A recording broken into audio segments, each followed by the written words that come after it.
जय हिंद दोस्तों, कैसे हो आप सब। आजकल के प्रतिकूल परिस्थितियों से थोड़े आप चिंतित दिखाई दे रहे हैं। साथियों, नदी की धारा की दिशा में तो बहना तैरना बहुत ही आम बात है। धारा की विपरीत दिशा में अगर तैरा जाए वो हिम्मत की बात कही जाती है। अनुकूल परिस्थितियों में खुश रहना ये तो आम बात है, लेकिन प्रतिकूल परिस्थितियों में रास्ता बनाना ये वीरों का काम होता है। साथियों, आज हम महाभारत देखते हैं, उसमें पांडवों को वीर कहा गया है। क्यों कहा गया है? क्योंकि उन्होंने प्रतिकूल परिस्थितियों में भी अपने कर्तव्य पथ को नहीं छोड़ा। उन्हें 12 वर्ष का वनवास, 13वें वर्ष अज्ञातवास में रहना पड़ा, लेकिन फिर भी वो अपने कर्तव्य पथ पर बने रहे। वो उस वनवास के समय में भी सीखने की जो लगन है उनको उन्होंने नहीं छोड़ा। भगवान श्री राम जी की हम पूजा करते हैं। भगवान श्री रामचंद्र जी की पूजा हम क्यों करते हैं? क्योंकि उन्होंने जीवन भर प्रतिकूल परिस्थितियाँ ही देखी। पहले 14 वर्ष का वनवास, वो भी उस समय जब उनका राज्याभिषेक होना था, उन्हें वनवास का कष्ट झेलना पड़ा। वनवास के बाद भी माता सीता जो निर्दोष थी, उनको दुखी मन से उन्हें त्यागना पड़ा। इससे भारी कष्ट क्या हो सकता है? इससे भारी प्रतिकूल परिस्थितियाँ क्या हो सकती है? लेकिन भगवान श्री रामचंद्र जी ने मानवता और मानव धर्म के अनुरूप काम करते हुए ये दिखाया कि प्रतिकूल परिस्थिति में भी वीर नहीं घबराते और वो अपने कर्तव्य पथ पर आरूढ़ होते हैं। भगवान श्री कृष्ण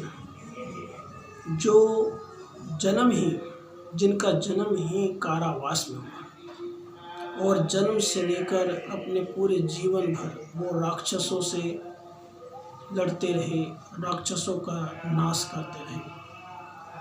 उनको अपने जन्म से लेकर अपने पूरे जीवन तक प्रतिकूल परिस्थितियाँ ही मिली।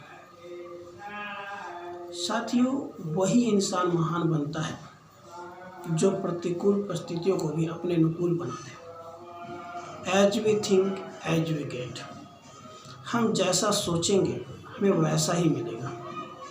जैसे पीलिया के मरीज को सारी वस्तुएं पीली ही पीली दिखाई देती हैं, वैसे ही एक असफल इंसान को हर चीज़ असफलता का प्रतीक दिखाई देती है, लेकिन एक सफल इंसान कभी भी असफलता को अपने पास आने ही नहीं देता। जब लक्ष्मण मूर्छित हुए थे और संजीवनी बूटी की आवश्यकता पड़ी थी और कुछ चंद समय ही था और वहाँ पर हनुमान जी से कहा गया कि आप संजीवनी बूटी को ला के ले आइए।